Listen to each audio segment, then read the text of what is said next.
Ladies and gentlemen, welcome back to another edition of Daily Palantir Shareholder Meeting Club. We are here today on the 26th episode, and we've got a lot to talk about. We've got a lot to discuss. Let me just tweet this out that I'm live. A lot of fun stuff to discuss, including C3AI's earnings. We got a new Palantir partnership that came out today with Trafigura. I don't know if you guys caught my video on that one, but that one is definitely a very interesting partnership that I have a lot of news and thoughts about. And so we're going to discuss that stuff. Right now, we'll just let people get in for a couple minutes before we officially start. What was I going to say? I was going to say something. I did the timestamps yesterday. I'm going to do the timestamps again because a lot of people liked the timestamps. So let me pull that up, make sure we're good to go so people can skip this part as they're watching it in the aftermath of when it's uploaded. And then we'll keep going from there. Midwest Cannabis, thank you for being here. Iceman, JJ, Juan Carlos, Gem, ET FaceTime Home, Amit Karbuja. The reason he has said Amit Karbuja, okay, the reason is because I have some cantaloupe with me, okay? Now, this cantaloupe in Hindi, we call this Karbuja, or Karbuja. Yeah, I'm saying it in a very American way, but I already ate like half of it. So we've got some blue Gatorade as always. We got the blue ice. You know what I'm saying? The blue ice. And we've got the Karbuja. Cantaloupe. That tastes so good. I bought this myself, by the way. My mom didn't buy it. I went to the grocery store myself. I picked it out.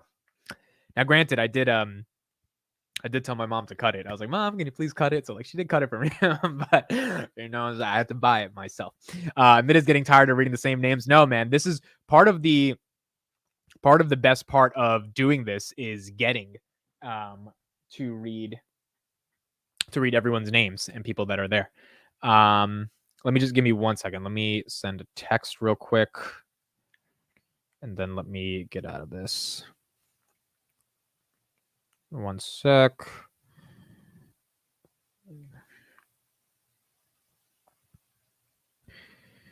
Okay, cool. Sorry about that. So, yeah, I love seeing the same people here. That's awesome, especially in the same morning stream. It's super fun. It's when you know you're developing a community, right? That's the kind of the best part to be able to do this stuff.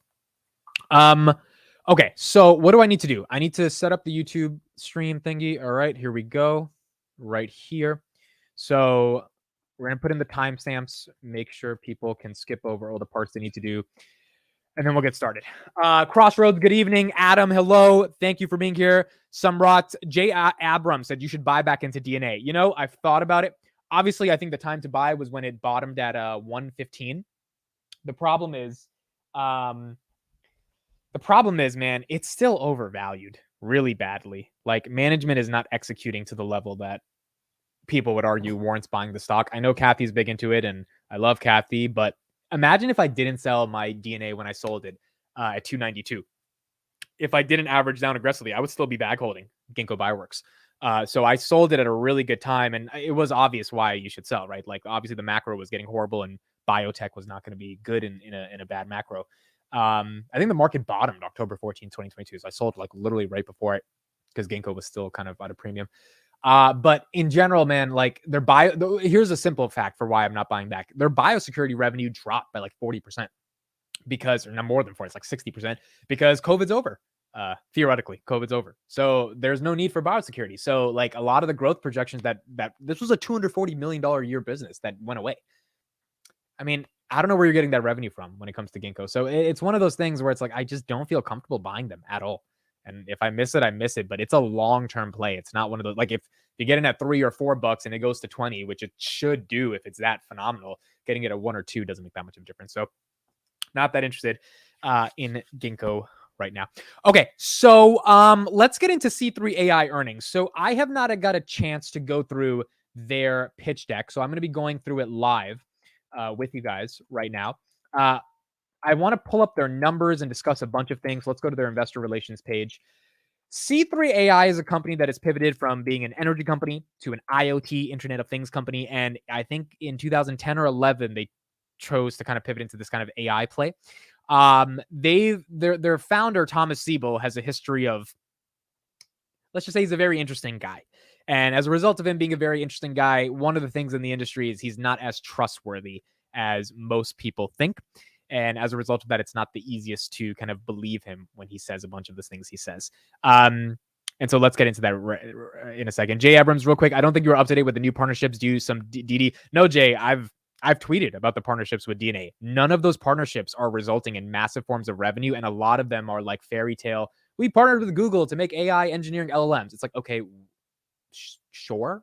Like, what are the use cases? What are the applications? The only stat that matters for Ginkgo Bioworks is how much is their rate of growth for cell engineering programs. The reason I know these terms is because I intimately studied the company last year, so I can speak on the metrics that actually matter, the KPIs. If they don't have enough cell programs being launched every quarter, they're not winning. Remember, they get downstream equity on drugs that work, and most drugs don't work. So they need a lot of drugs in the pipeline to have a chance of working for them to have a chance of all the upside. None of that's there yet. And biosecurity went to shit. So all these partnerships with Google, none of that stuff matters at the end of the day if they can't really monetize it. At least, that's what I feel. Okay, so C3AI, let's get into it. Total revenue for the quarter was 72.4 million, coming in at the high end of guidance of 70 to 72 million. Very similar to Palantir, right? Palantir said 528 to 533, and they, or 532, they beat by 533 by $1 million. So Palantir's doing 533 million in revenue. C3AI is doing 72. Obviously, much smaller company. C3 is worth about 3.7 billion. It was down 6%, I think 9% at the most after hours, but 6% it ended. Palantir is worth 32 billion. Subscription revenue for the quarter was 61.4 million, constituting 85% of total revenue. I believe the subscription revenue is basically their pay-as-you-go consumption model. So that's the far majority of how they're able to generate profit. That's kind of their unique differentiator against some of these other AI platforms that exist in the space. GAAP gross profit was 40.5 million, representing a 56% gross margin. Non-GAAP gross profit was 49.6 million. I think they're losing, 56 cents a share. On a GAAP basis. On a non-GAAP basis, they're losing about 9 cents a share. So they have a long way to go until they fully become profitable. Cash balance, 809 million in cash. Operating cash flow, 3.9 million. Free cash flow of negative 0.89 million. So they are negative on their free cash flow margins because they don't have any free cash flow here. Now, what Thomas Siebel said, which was very interesting, was it is difficult to describe the scale of the increasing interest that we are seeing globally in enterprise AI adoption. We are experiencing strong traction with our enterprise AI applications, especially C3 generative AI. Now, when I got that quote from him, it was really interesting to me because that quote it sounded very similar to what Karp said in the earnings call, right? Like I think it was like the scale of demand we are seeing is unprecedented for the blah, blah, blah. Karp just said it in a more philosophical way. But it's very similar to what Thomas is saying, which leads me to believe that I don't know if it's specific to C3 or Palantir. It's more specific to generative enterprise AI adoption. Like that's the stuff that matters the most. And obviously any CEO of an AI company can say, well, we're seeing a ton of increasing scale. So, or interest or demand in AI products. Therefore, that's good for us as an AI company. But the question becomes how much of that demand can you capture? The reason I think when Karp said it actually holds it a little bit of weight is because they have 400 customers in the pipeline for AIP. So the enterprise AI platform that Palantir is selling, which is AIP, Karp says we have unprecedented demand. And then you see that in the numbers when you have 400 people, 400 customers, 400 companies, Fortune 500, Fortune 50 companies, whatever, signing up, saying that they want to, start engaging in the platform. So C3 didn't release any info from what I understand in their numbers that are specific to, how many new potential enterprise clients they had or in the pipeline, because they definitely would have said it in the press release like Palantir did. And so as a result of that, I don't know if them saying there's so much demand for AI means that they're capturing the demand for AI. And that's kind of what I wanted to talk about here in the context of C3. So let me pull up their stock real quick, and then we're going to go through some of their actual numbers. The reason I think the stock is still incredibly expensive is because they are growing at negative 10% year over year. Jay Sacco, thank you for the $19.99 super chat. Man, I appreciate that. That means a lot to me. Thank you so much, bro. It means a lot. Thank you for the $20 super chat. If you have a message you want to say, I don't know if you forgot to put it or you just sent the 20, but thank you so much. That means a lot. C3AI stock is growing 10% year over year. That's their revenue growth. Look at them year to date. 184%. I don't know, man. 10% year over year, up 184%. Now the argument can be made with Palantir. Okay, well, they're only growing 13%, but they're up. Let's see where Palantir's up right now. I think it's like 105% year to date or something. That is correct. The only difference is Palantir's going to do $2 billion in revenue, right? Palantir year to date is 139.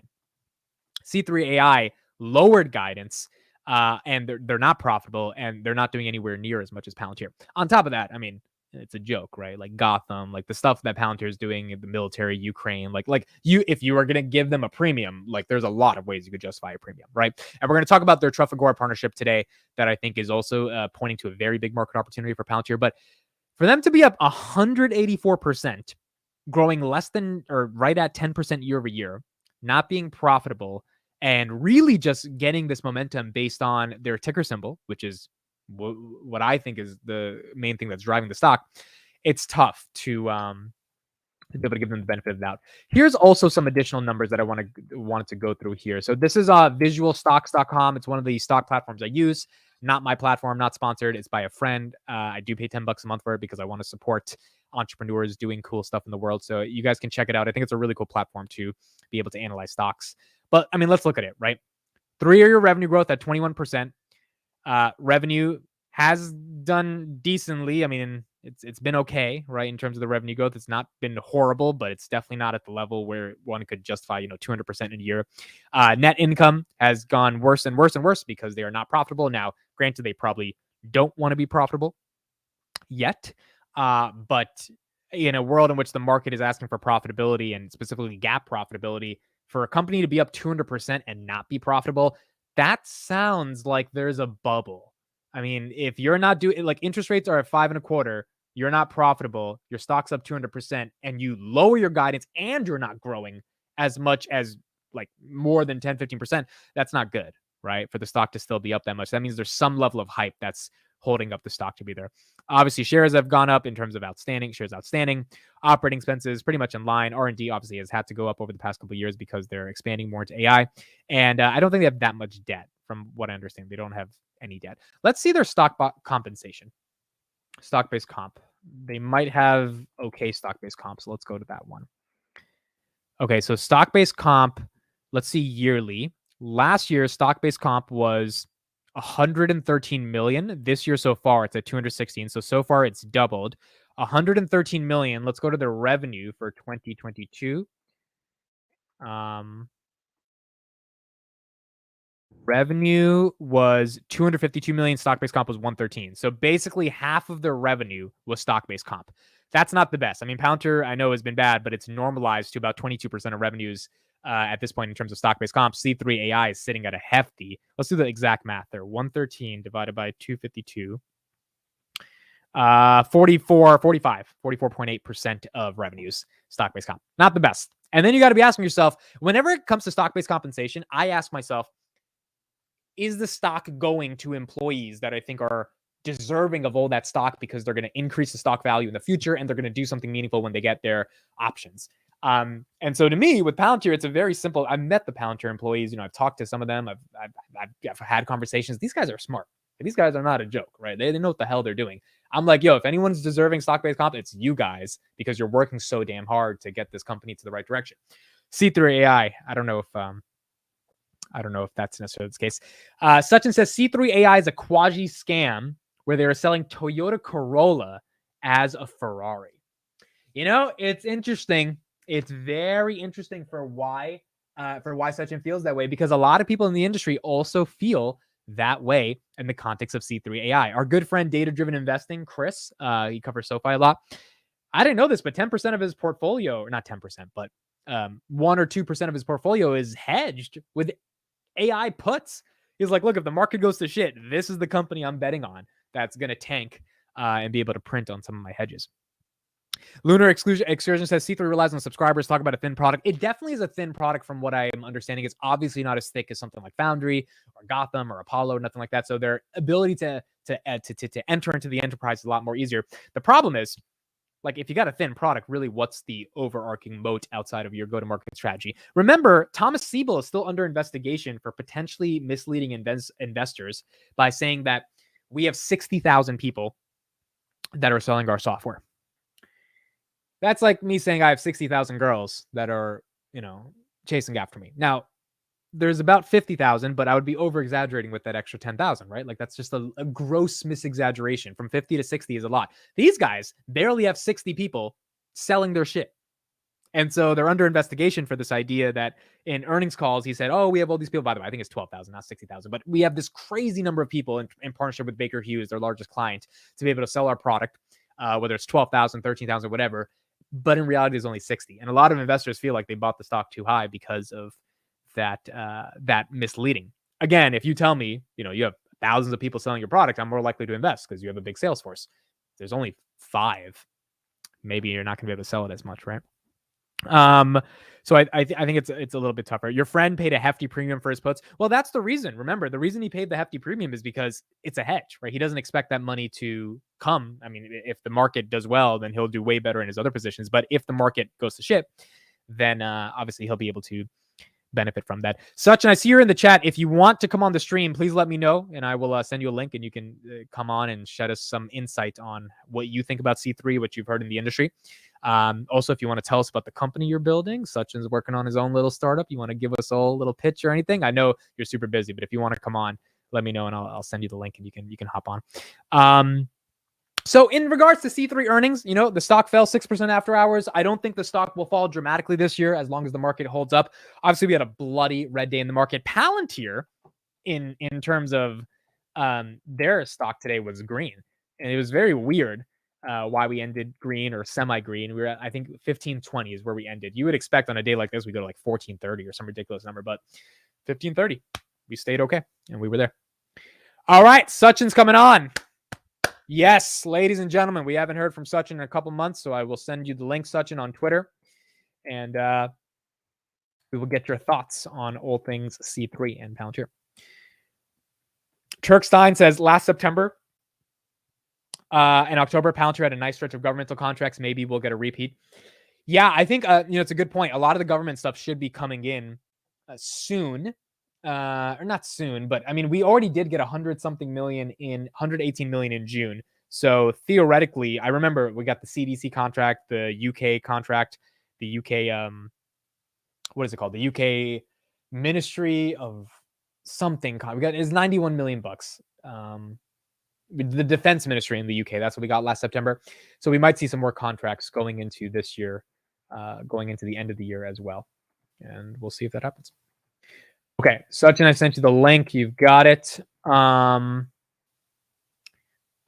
do I need to do? I need to do a couple of things here. Let me set something up. So that was the C3 stuff. Before Sachin comes on, I'll talk about Trafigura and the partnership there for a little bit. And then we'll have Sachin on. So the Trafigura partnership, we had a press release today. Some people maybe have missed it. I did a full video on it. But the Trafigura partnership was very interesting. Essentially, Trafigura is a commodities house. And what they do is they measure the amount of carbon emissions that are released in different supply chains. And they made a partnership with Palantir back in May of 2022 to develop a ontological viewing of your data, right? Powered by Foundry, in order to build this supply chain platform that could tell other enterprises how much in the raw goods and commodities throughout the entire value chain / supply chain were they releasing in terms of carbon emissions. And it was a really incredible platform when I heard about it back in September, because I was just like, or back in May last year, because I was like, wow, this is a problem that's going to get bigger and bigger and bigger. Every administration around the world, from a political perspective, every company from a ESG or just purely bottom line profit perspective, is looking to figure out how do they reduce greenhouse gas emissions, how do they use lower carbon alternatives, and how do they try to solve this essentially big data problem that is a warmer climate.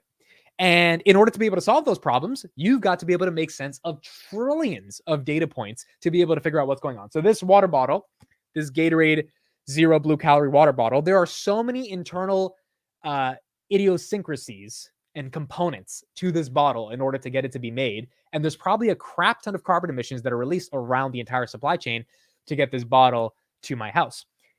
If Gatorade as a company could reduce that by a third, by a tenth, by half, whatever it may be, how profitable is that for Gatorade? How better is that for the environment? How better is that for consumers?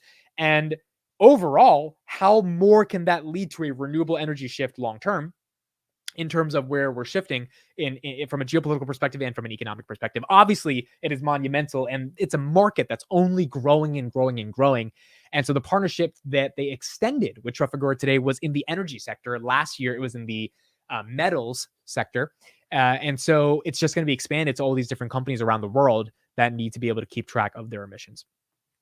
As a shareholder, the reason it was very interesting to me to see that type of deal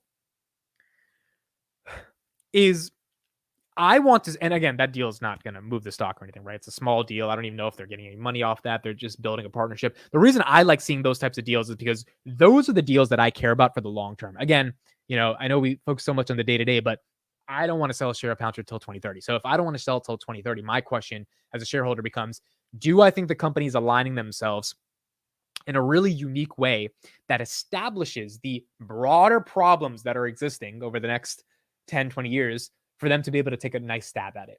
And I guess, I don't really know on the top of my head what Google is trying to do to solve about climate change, what Microsoft's trying to do. Those companies are very big. They make a crap ton of money off advertising and software and products and laptops and stuff. So maybe they don't care as much.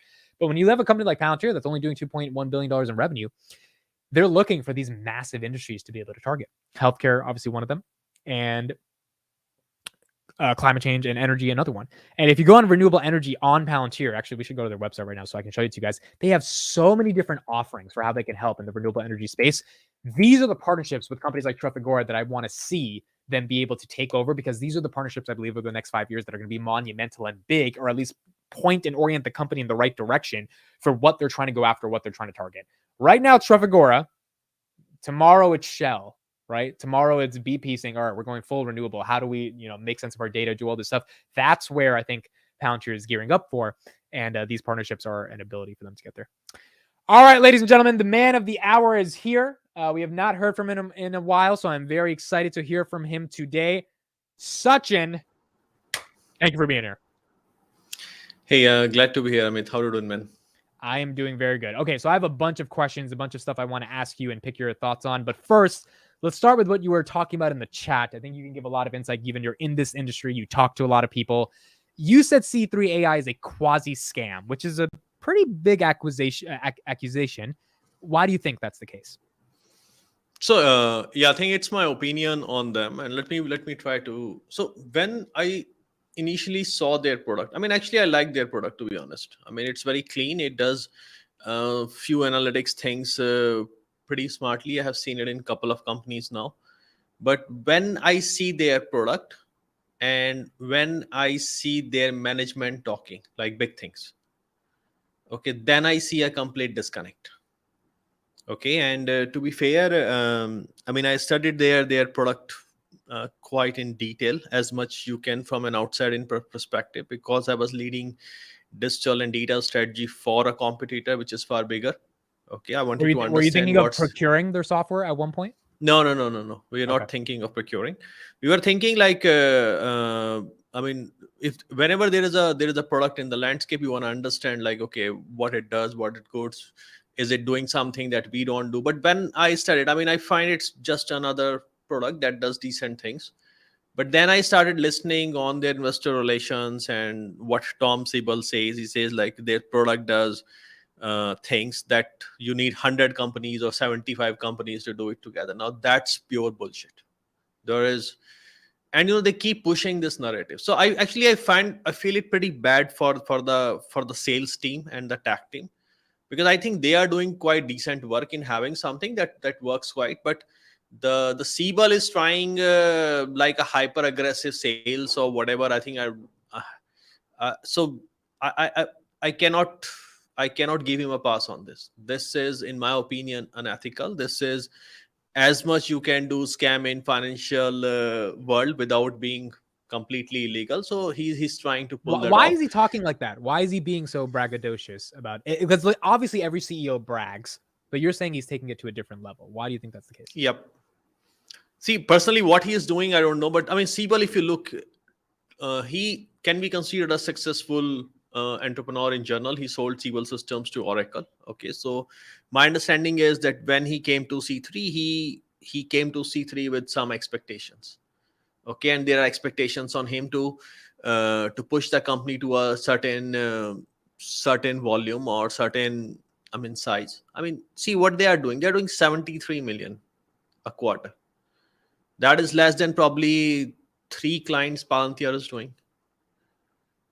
Okay, and the way they are being posed as the next thing in AI. No, they are not the next thing in AI. They are a decent company. They do really good things, but I think their strategy is more on offering on the price side. If they work on that, okay. In the biggest AI boom, their stocks have definitely gained momentum. Their revenue have not. I mean, they are not getting even the revenue growth as Palantir is getting, and considering Palantir is a quite a thick product, okay, that's, to be honest, is very embarrassing. Okay, so I'm not taking anything away from C3AI where they are good at. I mean, I have tons of respect for their sales team. Okay, I have zero respect for their senior management team. Okay, so that's my opinion on C3AI. Why do you think the stock is up 184%? Man, I think my guess Is is there as good as anything we're anybody's. missing? Is there anything we're missing that we just don't get, or you think it's market euphoria? I think it is basically market euphoria. I think there is no doubt about it. Okay, I mean, even if you take a company at a 73 million, let's take their revenue as 320 million, and they are not. I mean, they are not yet positive. Okay, free cash flow wise. So let's take even from the price to sales point of view. Okay, that gives company, even like at this point, if your growth is nearly zero, and even if you take less than 10%, I mean, even if you give like 8 or a 7, you can get them priced as 2.53. And then there's a macro factor that eventually AI is going to be big. Now at this particular point, I have to say that whatever the price is, there is a function of ticker as well, because I think they are excellent in getting the ticker. I have to give it to them. Okay, Yeah. in the AI time, so there is definitely an advantage of that. But I haven't seen anything from this company which I should be excited. I have respect for what they do in the tech team. I really liked what they tried to do with the Baker. Unfortunately, in my opinion, the joint venture didn't result, and I understand why also, because I mean, I know Baker as a company, and I know C3 as a company as well somewhat, and I've spent my career 19 year in that space, especially in energy, in tech side, in software. So I understand like why BSC3 hasn't worked. Okay, but I appreciated what they tried to do there. Okay, but the way they are trying to pump and present things which there are which which are absurd in my opinion, I think I have zero respect for the management of C3I in general. Okay. I want to transition to this. You tweeted this recently. By the way, Sachin on Twitter is at 9,903 followers. So 97 followers away from that 10,000. If anyone is here and they're on X, please make sure to follow him on Twitter. I tweeted Morgan Stanley's price target for Palantir over the next 5 years. Bull case $20, base case $9, bear case $4. That $20 price target is with a 30% CAGR, and they have a bunch of numbers here to justify this. And you said the range between the three cases is the same as saying that a human may live between 1 to 100 years over his lifetime. Are you fundamentally discounting all of the complex equity analysis that's going on at Morgan Stanley with that analogy? There is no analysis here. There is a bunch of people putting some numbers. See, I have been on both sides, Amit. I have been on the side where we are building this kind of Excel sheets, quite detailed. And, in the Excel sheet world, everything in Excel is a macro, and you just start putting number, and sometimes you get detached with the reality. Okay, I think that's where I kind of like strategy consulting more, because you are on the ground, you are a bit touch in reality. A lot of financial analysis. See, before you build an analysis, you need to build a view and basic assumption that what you are trying to do here. Okay, you need to tell, okay, uh, what are the basic. So for example, if I am doing this analysis for a company, first thing I have to explain, what is this company doing? Okay, they are selling large scale end-to-end enterprise solutions in data analysis, data analytic space, to large clients. Okay, then I have to cover the macro of that. what the macro will look like. What happens if the macro is super aggressive, even mediocre company grows. Okay, we also understand at this particular point we are in a monetary very tight situation, and if Yep. we are looking 2 3 4 years, and a lot of time they are saying they are projecting until 2028. I mean, what are you expecting? 2028 the interest rate to be 6%? Yeah. Okay, so you have to put those I was assumptions surprised at one by that. one. 30% growth and for 5 years, and they think the stock's at $20. I mean, like, Yeah. that's tough. It's tough to internalize. Okay. We have also started seeing that Palantir operating leverage has started to increase, where their operating expenses are not going that high, but their revenue is going that higher. So there is no coverage of operating leverage in general. Okay, then you have to see, okay, what is the unique point of this company? That means what this company can do, what others cannot. And we have discussed this in detail. I'll not go. I think Palantir definitely has something which is unique to it. Okay, then you look at the traction in general. Okay, I mean, like I've discussed, but Palantir is very critical for do you expect NATO to fail? No. So if NATO is not about to fail, then Palantir is not about to fail also in the government sector. So there is something which, now we take about the revenue in terms that, okay, if everything is so fine, that why revenue is not growing, and there are three key reasons for that. Okay, first thing is there is ample evidence that their product is A plus. There is also ample evidence that over the time they have struggled selling their product and positioning their product. So there is an issue that goes with execution and sales team, which they have improved a lot over the time. Then is that their product is very thick. Okay, and it's a top down selling, and that takes time, and especially in a year where a lot of CEOs are trying to cut down their capex, it's not that easy sell. Now they have repositioned it with the AIP, but the challenge is still there. It takes a while before the enterprise sales happen. Okay, so what we are seeing at this particular point, 13%, is it exciting? It is not, but it is still growing. The company has zero debt. The company is critical. They have a product which is unmatched in a lot of ways. Their product is good, and you can get it from a very simple way, that there are actually NGOs funded by political money to oppose them. I mean, why the fuck a politician has to worry about that a company should be, that we need to attack a company? I mean, people like George Soros, who are thinking about world future, that world should be like this and that, they are worried about attacking Palantir. I mean, so that tells that people think that the company can play a role in building the society. Yeah. Okay, someone may like that view, may not like that view. I mean, it's a free world, and that's everybody's opinion. Okay, but that is telling that the why do you think Morgan Stanley put out the report in the first place? When first they have to put out a report. They are Morgan Stanley. They have to put report on mostly large companies, especially in the sector which is very hot. So people will be asking Morgan Stanley, okay, what are the AI stocks, and they have to put the report. Now start looking. I think what is the most interesting in that report is their base case. Yeah. Okay, their base case is $9. Okay, then they have a bull case which is $20. It's very surprising. That means they also expect that at some point that the company and the stock can do better than their own. But the $9, if you take, and let's go back to the same thing we were discussing about C3AI. Okay, at $9, what we are saying, that company is 18, 19, 20, 22 billion, probably in 25. Okay, we try to look at that way. What is their revenue? Their revenue is currently 2 billion. Probably revenue reach, even by that estimate, like 2.5, 2.6 billion before the monetary easing start. The debt is still zero. Okay, nobody is stopping them in building new products. Like you saw yesterday, Agora for Energy came with Trafigura, which is a much thinner product, can be consumed very fast, focused on a particular sector where everybody needs a product. Okay, and now they have access to the sales force, and immediately they have 3 clients who are going to use it.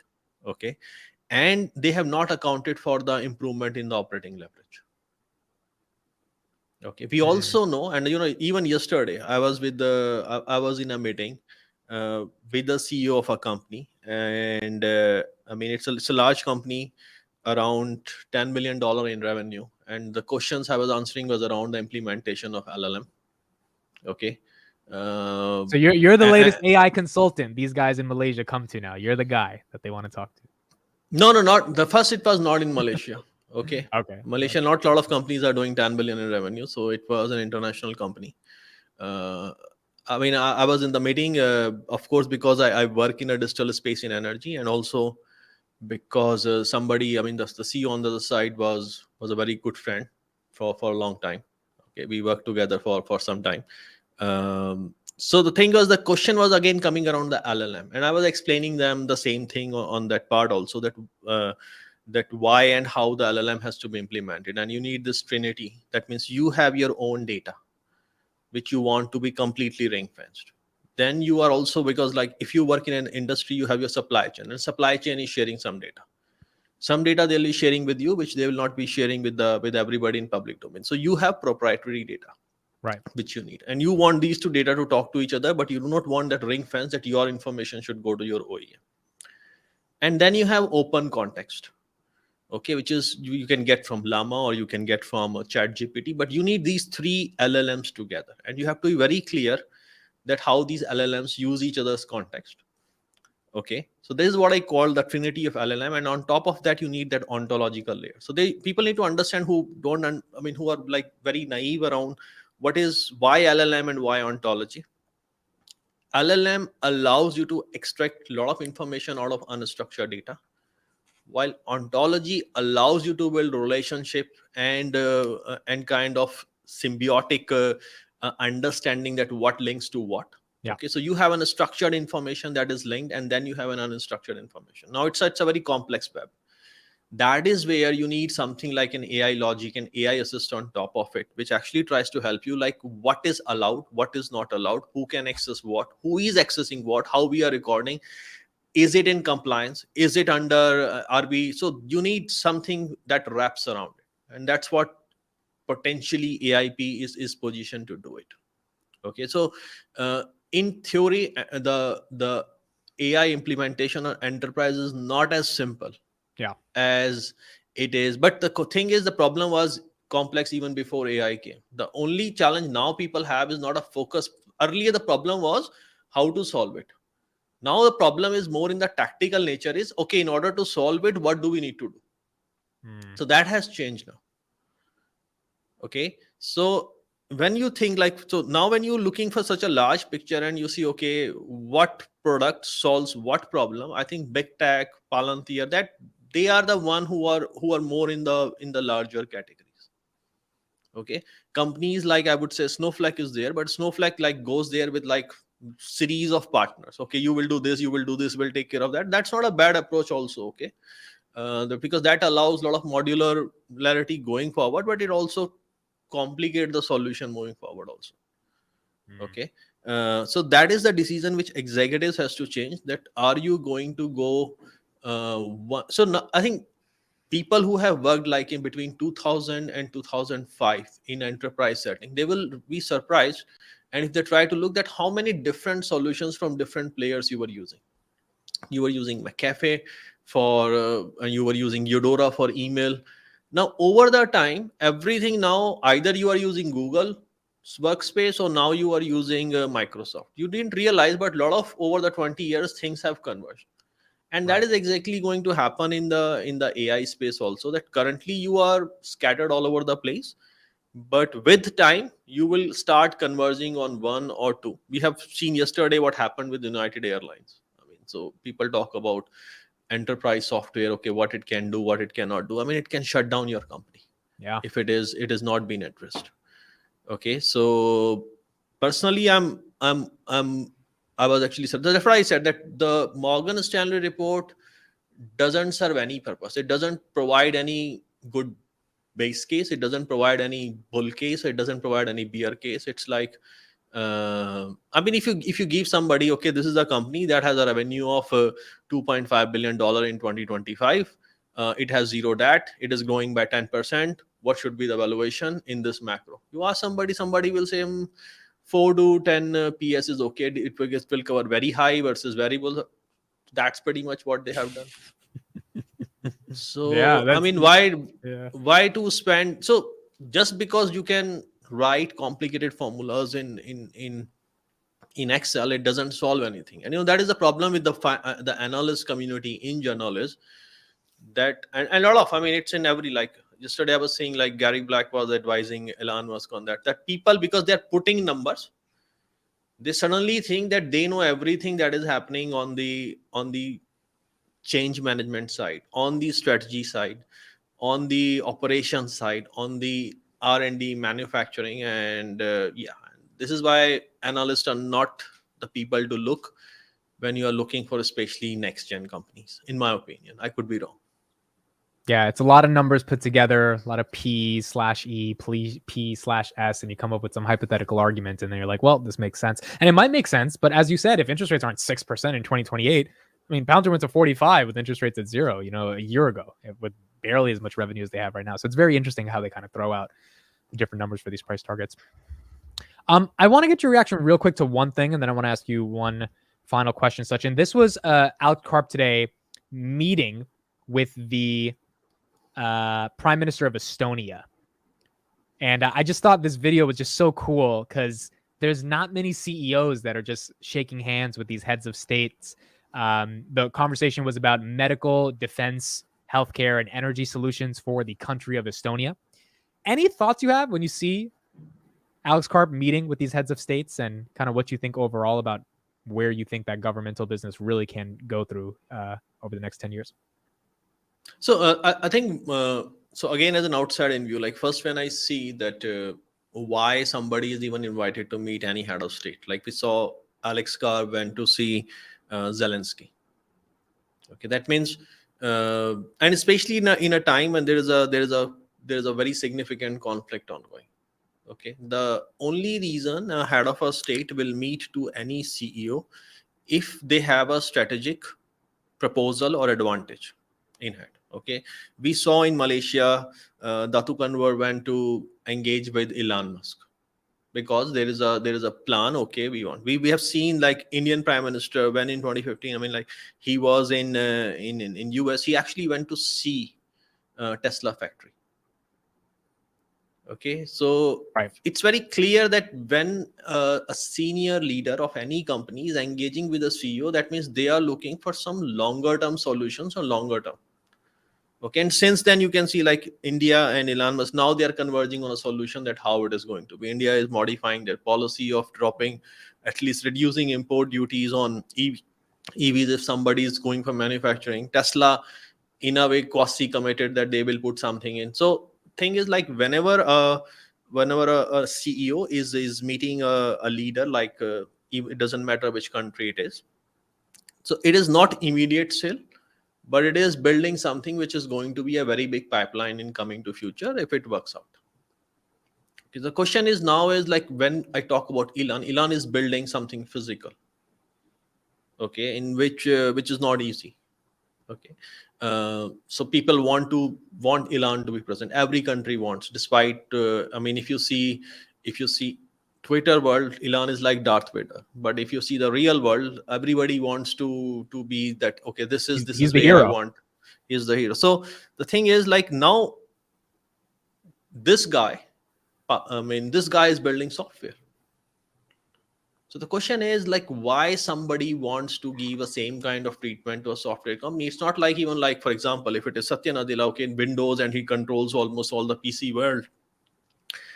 If it is Tim Cook, okay, there is a software, but there is a lot of hardware component come with that. He is a pure enterprise kind of a software player. And you'll be surprised that I don't see any example of a pure enterprise CEO meeting head of state. Okay, yeah. What it is telling is that that whatever they do and whatever they provide, the country thinks that it will give them a strategic edge.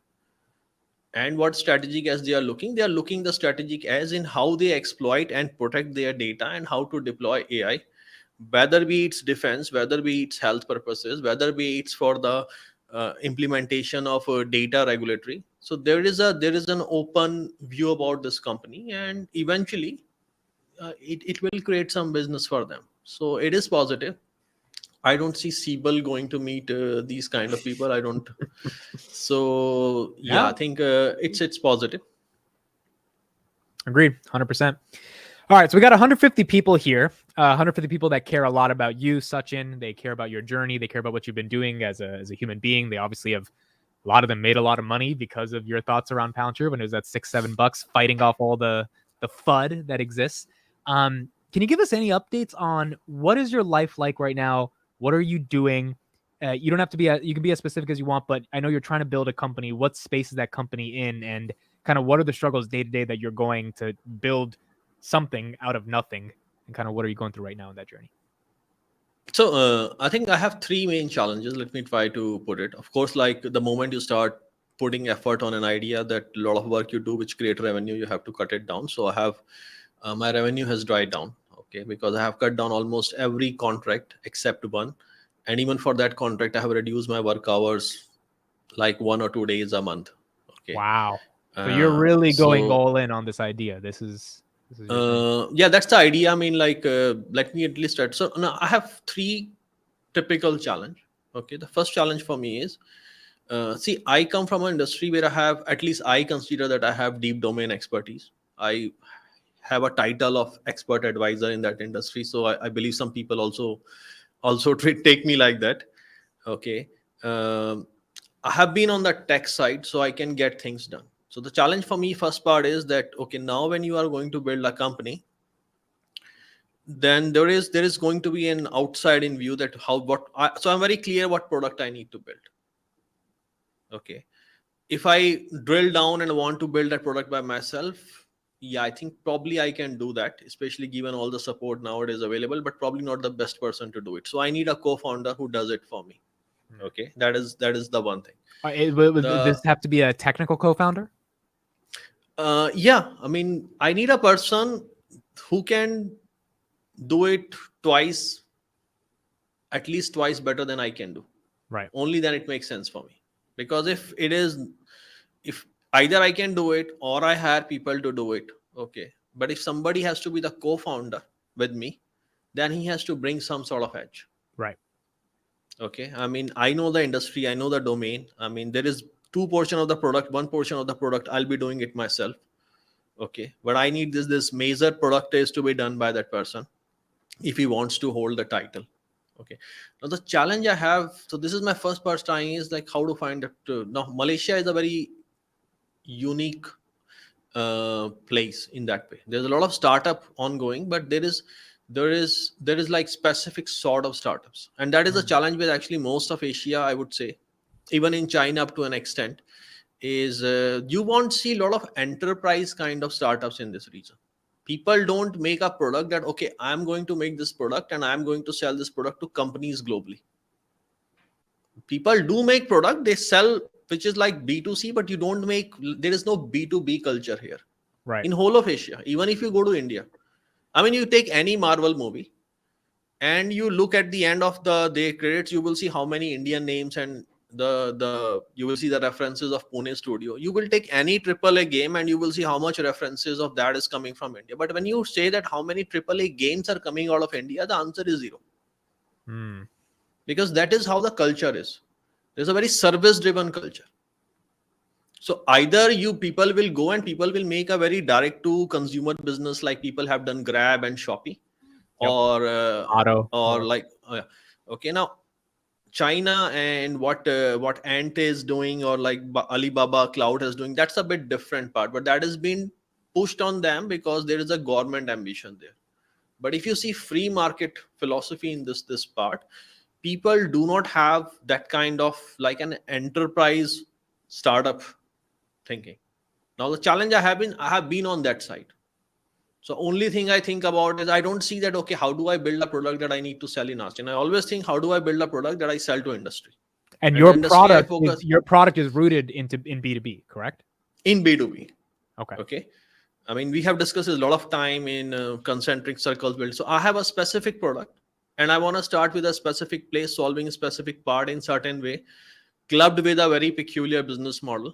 Okay, that doesn't exist, at least in my interpretation in industry, and that's where to start with. So I'm very like kind of hung up on that part, that this is how I'm going to do it. Okay. And so getting like-minded people. Now like-minded people is, in my opinion, is who are willing to put skin in the game. It's not okay, I can be a part, I can do it on the side. So no, I do not need people who want to do it on the side. I need people who if they join in, they burn the bridges going back.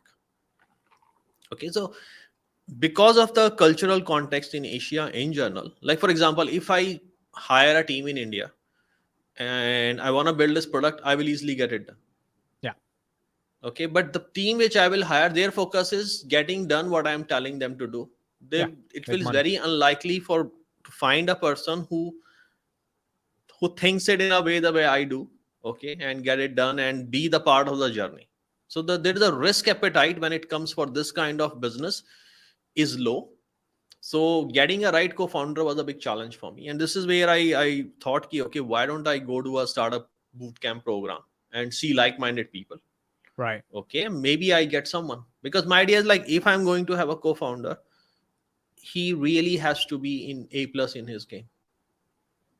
I'm not And going to you would make be it easy open for to some. working, let's say the co-founder is in the United States. You would be open to working with anyone, or you want to be with them every day in the office physically? See, if we are going to build something large, I think that much remote is challenge. So if you want them in person, my follow-up question is, do you think there are enough people in Malaysia that have a risk-taking appetite to even start a startup? Forget your startup, but like even go for that? Or it's already, the pool is so limited because everyone's so worried about failure and things like that? So in Malaysia, there is a significant amount of people who are open for that kind of risk appetite and for that kind of startup, and it is happening. And even I know, like even last fund, we were helping this young guy. He was building the supply chain financing company, Capway. I was so very impressed. The thing is, see, in order to have a startup, you need a focus. Right. And you need to have some sort of calling. And even like a lot of my BCG analysts and associates left BCG to do their own startup. So there is enough appetite. Okay, and the thing is, the kind of work you want to do, I may not be the right place to do it. Right. So even like when I was proposing and I was feeling, I had a very open discussions with partners in Antler that what I'm looking to do, what my challenges are. So, and even there, and the idea is like, even I'm not concerned and that I have to start company here or somewhere else. My thing is, my product has to be global. Right. Okay, and I understand my challenge that a single person, you want to build something global, especially when you are not sitting in any Silicon Valley kind of a setup. Okay, and I am also very stingy in terms of money, that I'm not going to put more than this much of my own money. And I want to have a very clear path of free cash flow, that where I'm going to have this break even. And I want this path to be as early as possible and possibly within 12 months. That's how I'm trying to force myself. You want to get the product out to market in 12 months? I want to be cash flow positive in 12 months once I start with product out. Okay. Got it. So,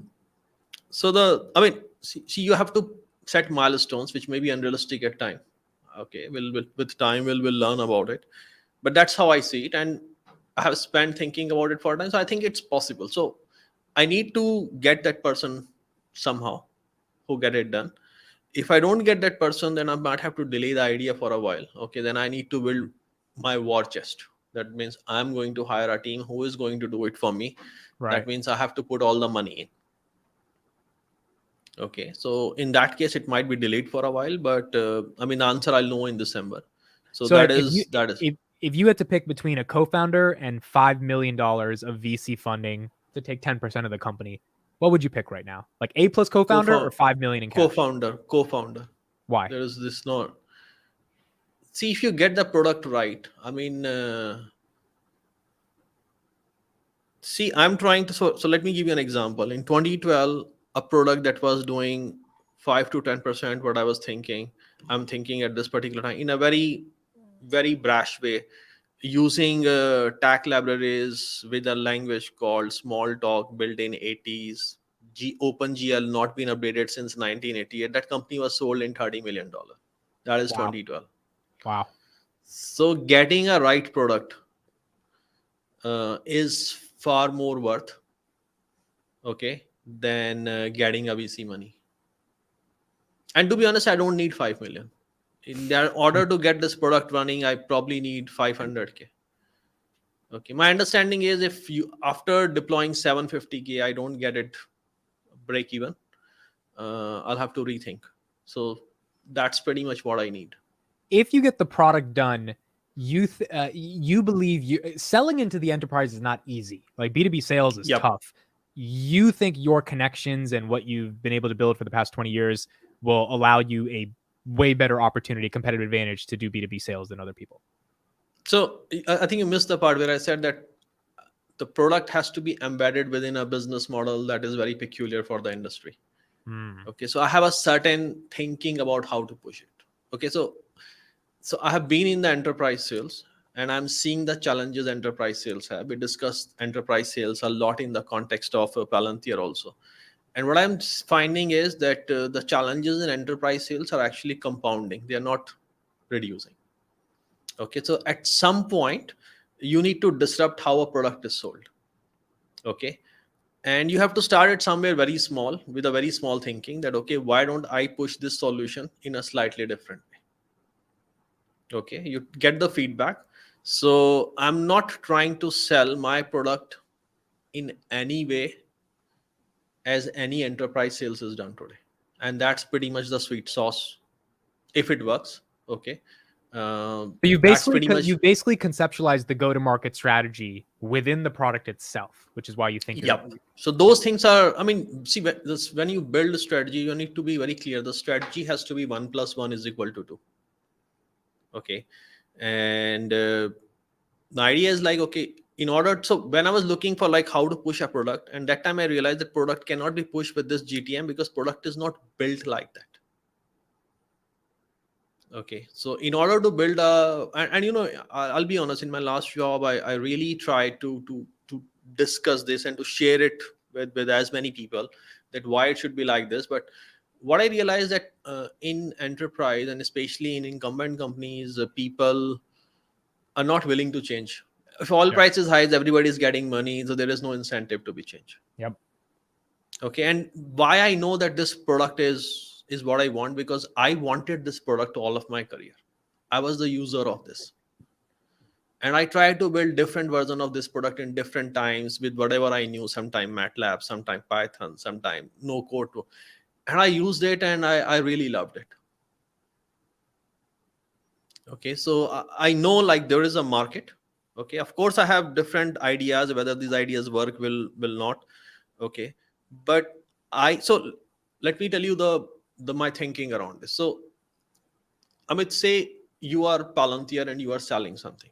Okay, there is a cost that you have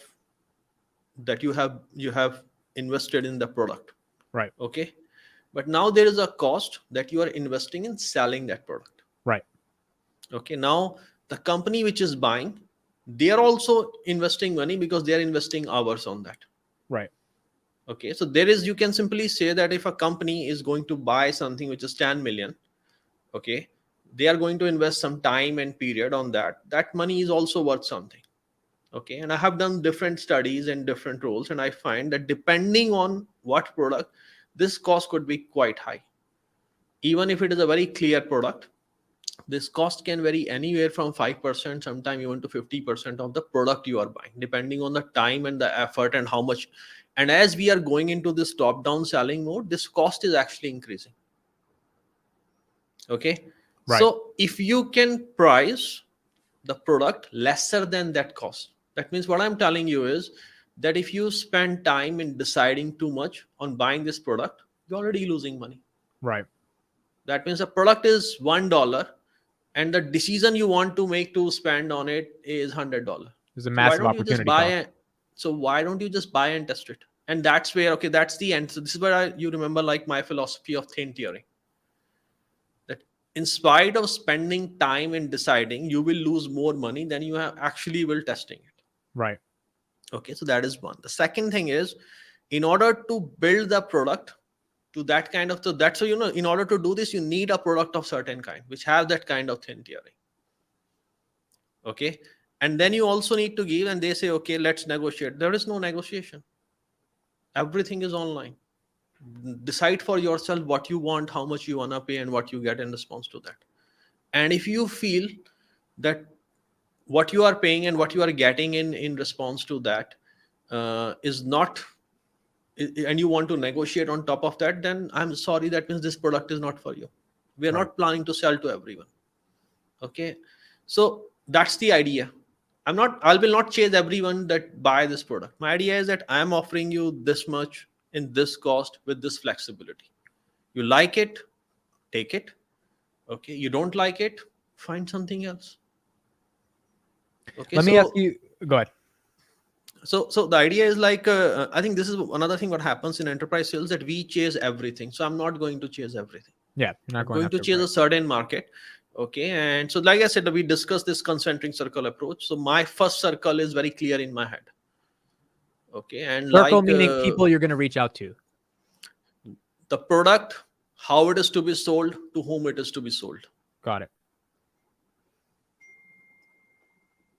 Okay, so and again, like it's a startup, so it's an idea. Okay, if you ask me like how much money I would need for it, probably I need 750K, 1 million net max. Okay, I do not want to risk more than that. In 1 million, I mean, I'll know that whether it's flying or it's not flying. Actually, we'll know within 500K whether the product is flying or not flying. Now, given my understanding of the industry and my connections, okay, if we build this product, then at least I'm certain. I mean, certain means I have good confidence that even our worst case scenario is that if the product is finished, we can still end up selling, even if it is not sold, to someone else who has capacity to push it in the conventional enterprise sales model, in a good amount. Right. Let me ask you this question, and this will be the last question.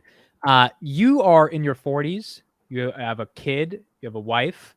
You're rich as fuck.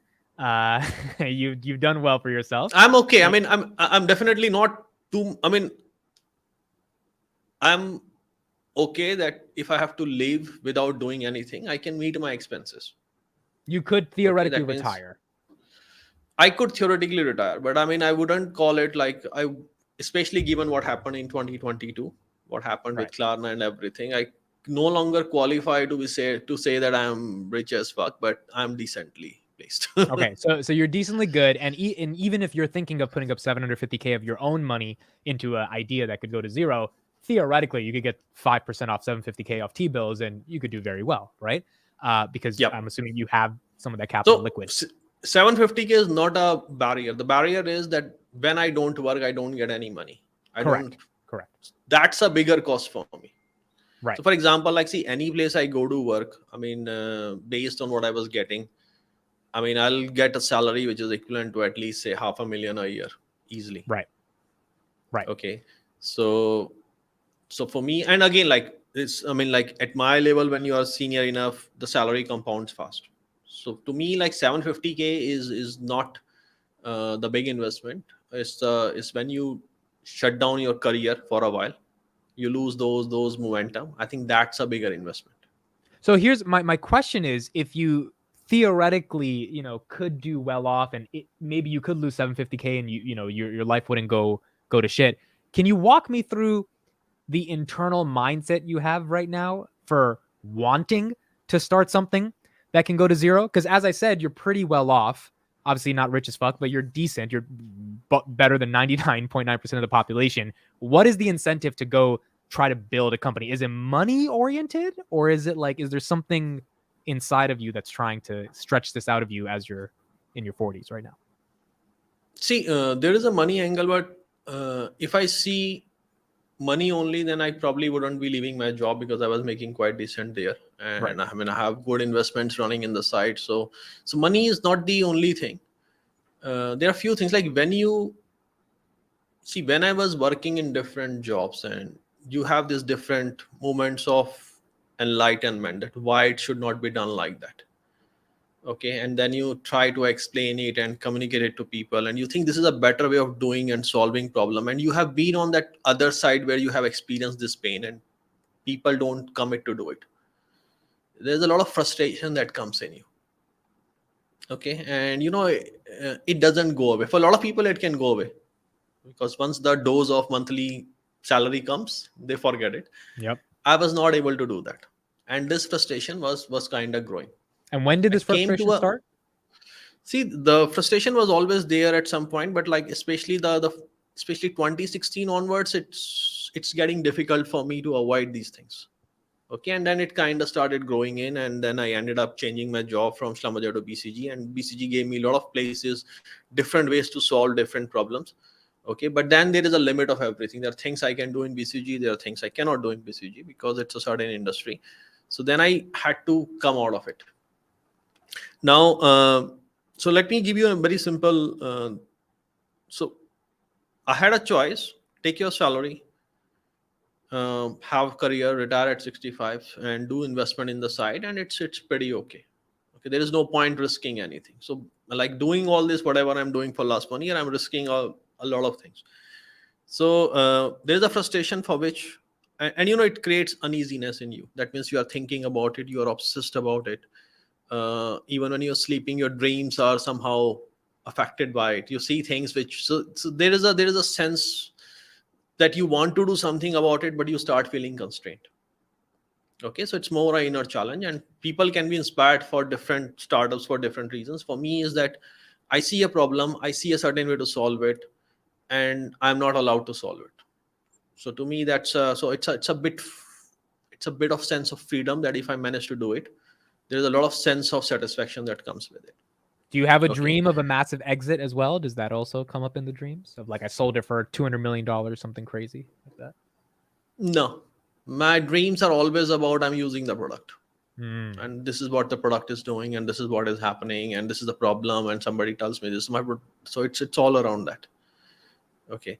Now, of course, there is a being a father. There is a bit of sense that I want to build something for my daughter. Mm. I do not want my daughter to go through with the same corporate treadmill that I have gone through.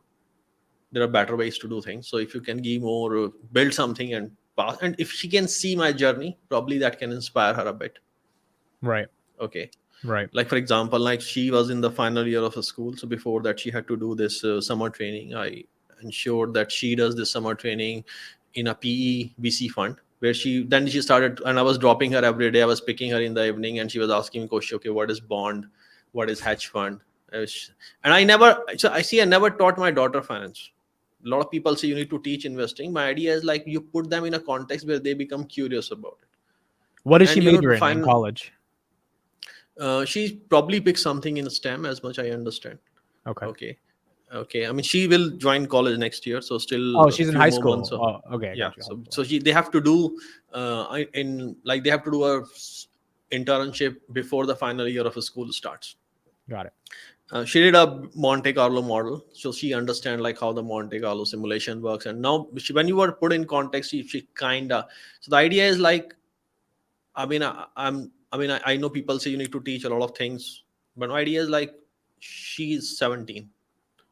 Okay, I do not want her to think like a 40-year-old, but I Yeah. do want her to appreciate couple of things what a 40-year-old will have. Okay, but drill down in her context. So that is also my motivation. Okay. The third thing is, which is pure, is see, I come from engineering and mathematics and physics background. Okay, building something is always what your DNA is. You want to build Mm. something.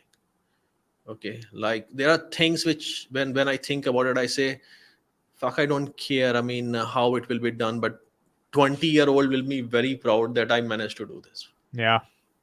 Okay, Yeah. so there is like more like inner motivations. Okay, there are a couple of external things, and everything else is I'm risking around it. So I always try to think, okay, how do I risk things around it? Okay, because now, I mean, I have to meet my expenses with my savings. So How does your there is a family sense feel of risk. about doing it? Are they encouraging you to do this? So my family is very, I think they have been over supportive all this time. I mean, I do all kind of crazy shit. Okay, uh, but I haven't heard any time. I mean, they always tell me like, okay, how do we need to support you? What do you need from us?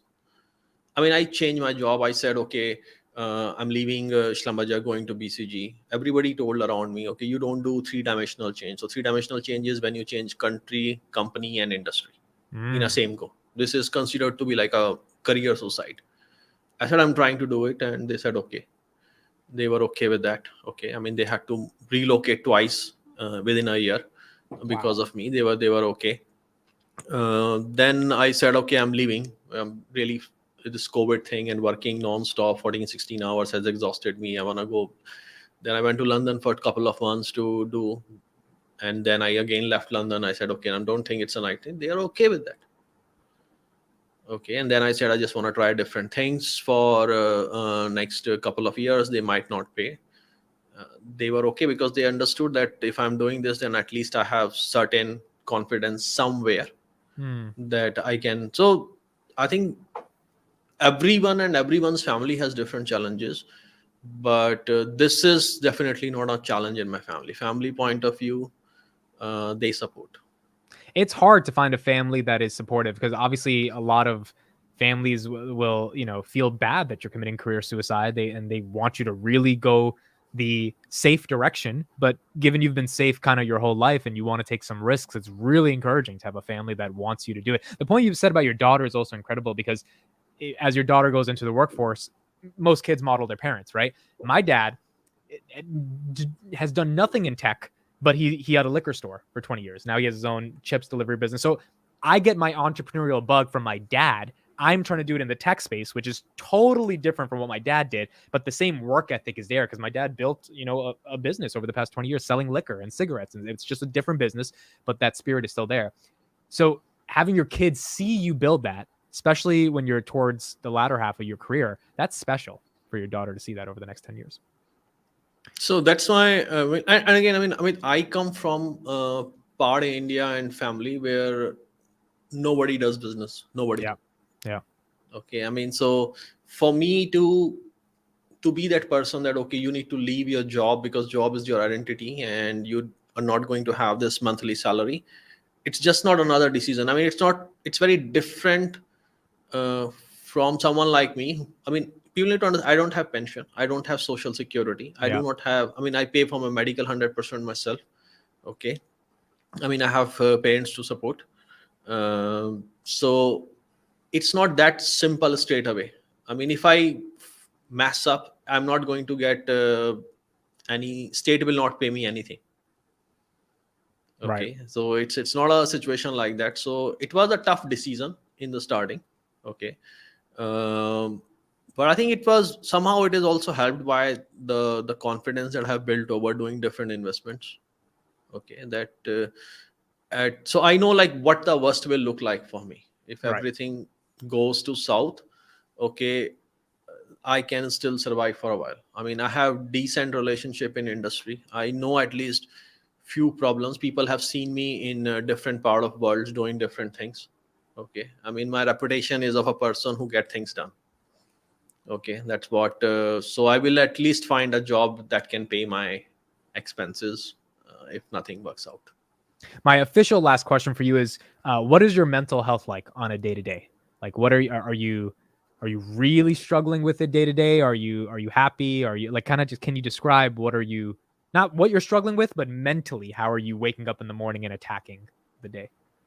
So the way I have framed it myself for a very long time is, so I have a certain embedded confidence in myself somewhere that eventually I get it done.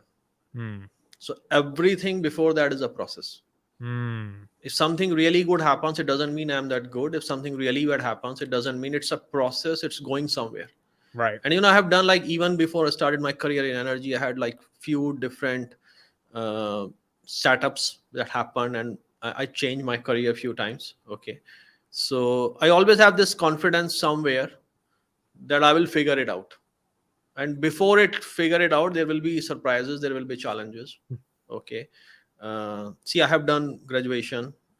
After that, I did 3 years. I did an educational institute I was running. I did a work with a ebook company before I went back to IIT.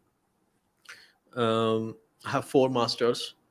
I have, within like Slumbajar, I changed so many different roles. Like, people who started with career with me on day one after college, they're still in that job and they're still doing the same task. So I changed it several times. I moved from Slumbajar to BCG. I worked with a PEVC fund. I have private equity experience of my own. I'm running my own investment myself. Okay. So these things, when I look back, when I started, they look like impossible. My idea is always like there is a process that you deploy, and this is why I think people kind of underestimate their effort. They want immediate success, and when Right. you make a change, the first 6 months are absolutely pathetic. Okay, but remember, this is a process. So I'm telling myself this every morning, that it's a process. Okay, and it is going somewhere, and I know the broad direction, I do not know the actual path. So when you encounter very specific obstacles, you remind yourself, look, this sucks, but it's part of me trying to figure this out. And if I know where I'm going, eventually I have enough confidence in myself that I'll figure it out. So my immediate reaction is, I mean, it really impacts me.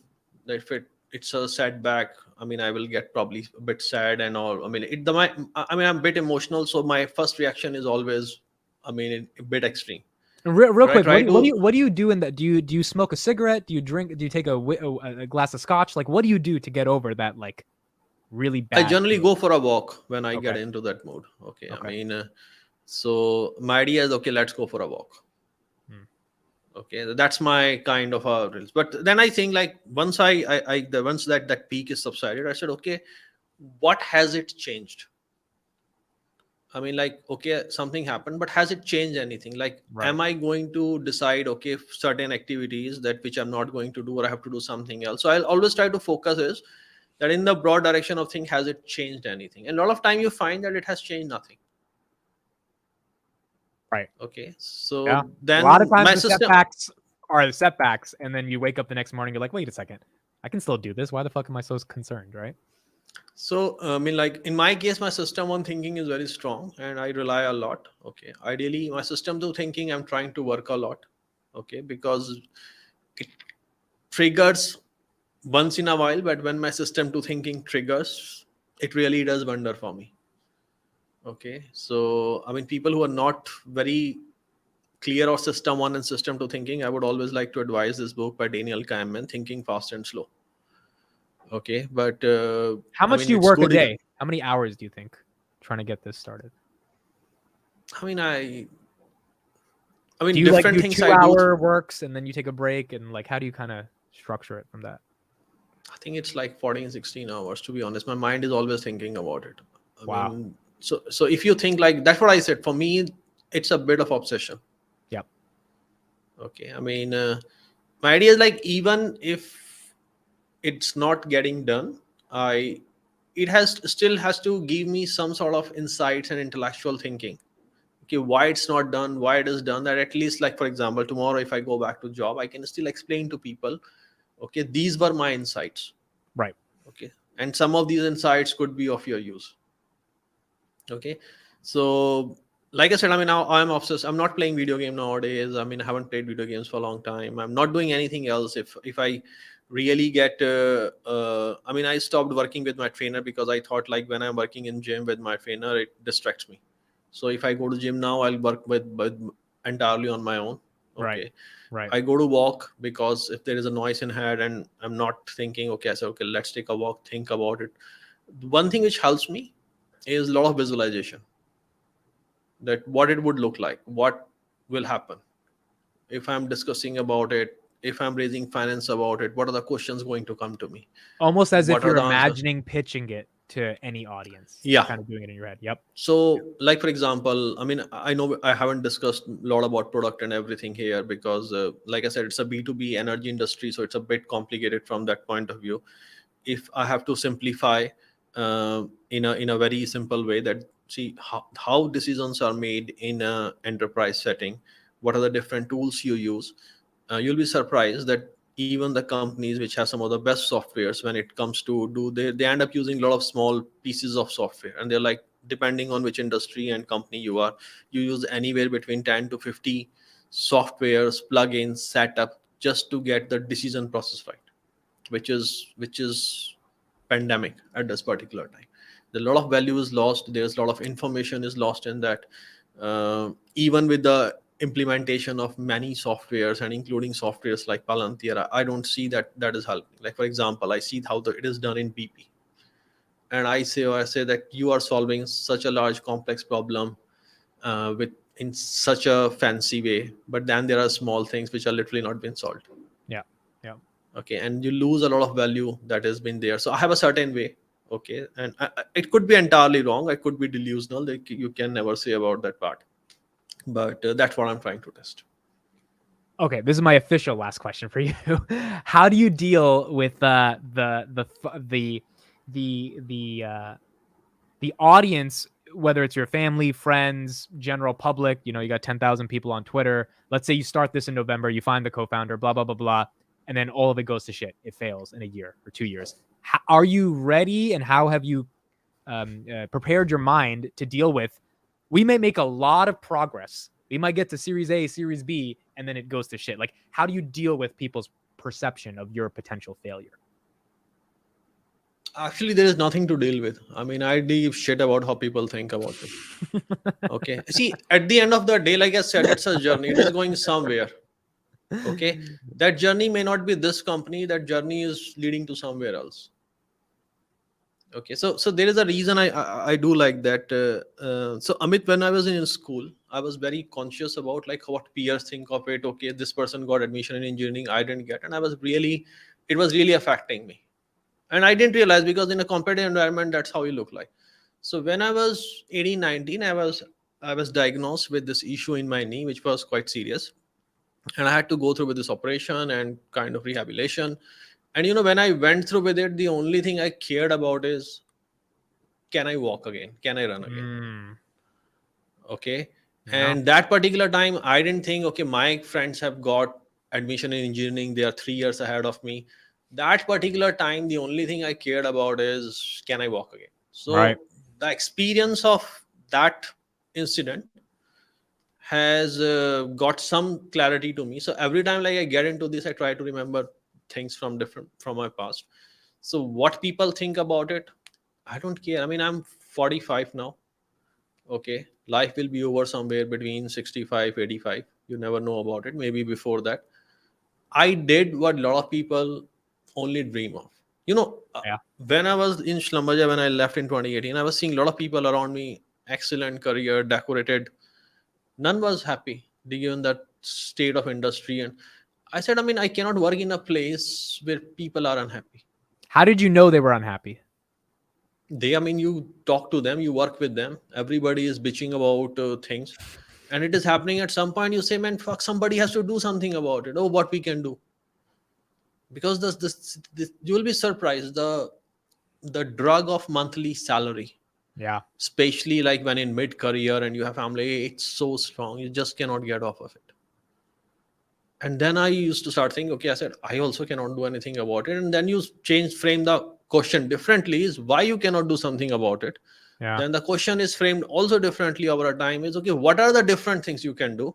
Uh, Okay, and then you frame it even slightly further. Okay, these things which you can do, would you be okay doing these things? Okay, so what people think about me is, I don't care, I had a journey, I had an experience that probably you will never have.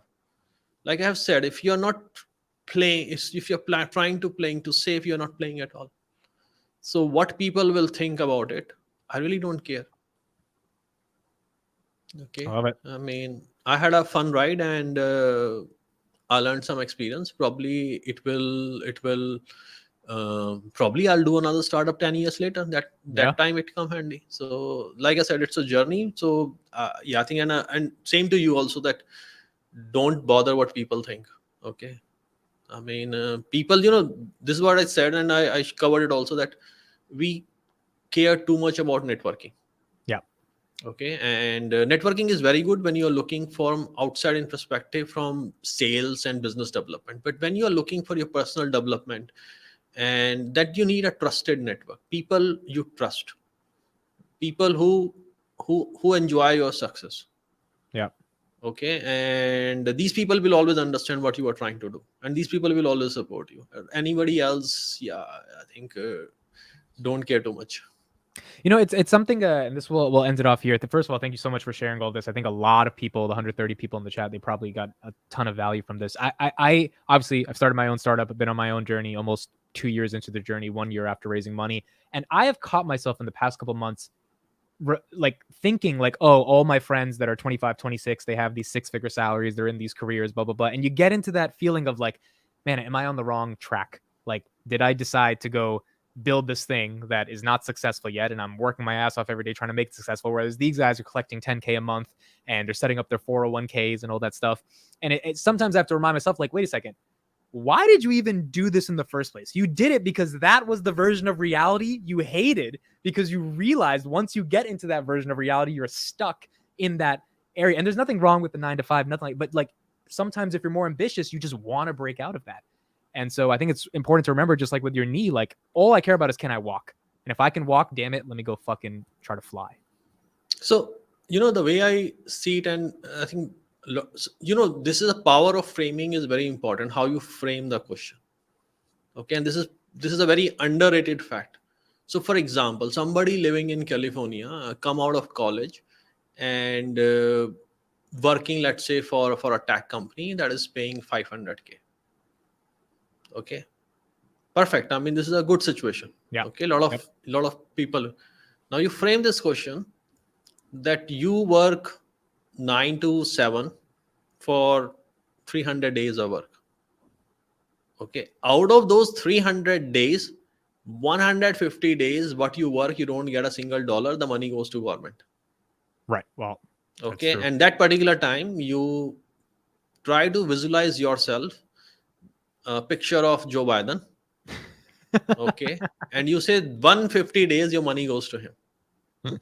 Okay, I've never heard it like this. I have never heard this. So the way you frame it, no, that means there are days, that means you don't get anything out of it.